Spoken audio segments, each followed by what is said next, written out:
taranja triathlon zay azo lazaina fa dia efa mahazo vahana tsara ihany koa eto amintsika na dia somary vao taona vitsivitsy ary no nidirany ity taranja ity teto amintsika. Ny triathlon moa izay efa manana ny fédération ihany koa amin'izao fotoana izao. Tamin'ny alarobia lasa teo ary dia nantanteraka tamin'ireo fionana tamin'ireo izay mikasa anangana club sy ireo atleta izay te hiditra lalindalina koa amin'ny fandraisana anjara sy ny fantanterahana ity taranja triathlon ity. Ary zareo avy eo amin'ny fédération izay sy ny tarihany filoana Andriamatoa tiana rahoelina ity fionana ity ihany koa dia natao atao ny fahatongavan'ny filohan'izay avy tany Nouvelle-Zélande tany izay niatrika ny kongresin'ny fédération iraisam-pirenena. Androa moa zany dia ho an'ny atao hoe tia triathlon zany na ro triatleta moa zany na ny olona maniry izay anangana club moa zany ka amin'ny lafiny atao hoe administration moa zany nomena atao daholo moa zany hoe inavy ny taratasy ilaina sy ny démarche tokony atao zany ara-panjakana mba hijoroana amin'ny club anazy moa zany dia resano tokoa moa zany le ho an'ireo atleta moa zany inavy ny kategoria misy inona ny zavatra antenaina zany amin'ny fanaovana ty taranja anankiray ity moa zany zay vaovao atao hoe nahiran-tany vaovao satria vao tamin'ny taona roa roa arivo anga izy io vao atao hoe lasa discipline olympique raha amin'izao fotoana zao 12 ihany ny fédération namijoro raha eto Afrika zany no resahana ka zay moa zany zay moa no tenena tamin'ny zaro hoe reto avy ny performance zay vita nahiran-tany etsy Afrika aiza ho aiza zany tsika amin'izao fotoana zao be fanantenana ihany moa zahay satria acte fahintsika moa voaingana tao moa zany nahazo fandresena indray ny malagasy resaka duathlon sy triathlon tany nosy la réunion tamin'ny volana octobre lasa tao moa zany ary nahazo toerana fahasivy tamin'ny volana mars tao zany tamin'ny championnat d'Afrique moa zany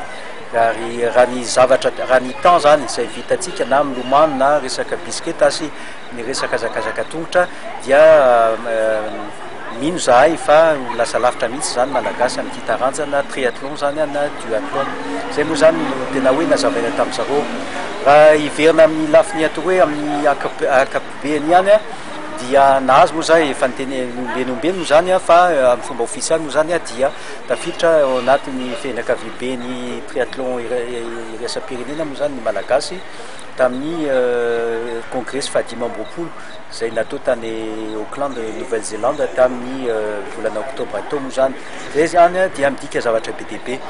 voalohany ary efa niteneninay tamin'izay izy fanampiana betsaka avy amin'ny African Triathlon Union zany confédération africaine sy ny fédération internationale io fanampiny io resaka raboly io resaka formation io resaka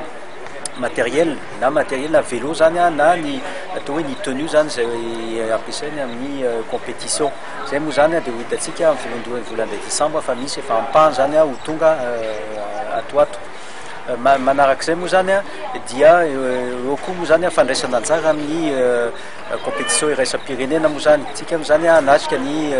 championnat ny Maurice amin'ny volana décembre amin'ny taranja duathlon io ary ny amin'ny taona compétition atao hoe route telo ihany no tonony teto dia ny championnat du monde duathlon any Canada moa zany amin'ny volana aogositra 2013 eo koa ny championnat du monde any Angleterre any Londres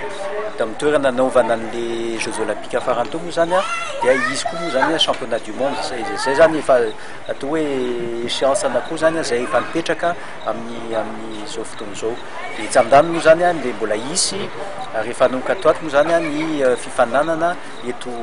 Madagasikara manomboka eto Antananarivo moa zany izy koa any Mantasoa isy any Toamasina isy any Mahajanga isy any Vatomandry any Voloina any Toamasina ihany koa moa zany hitanareo zany fa bebe ihany zavatra zay ho atombokay zany.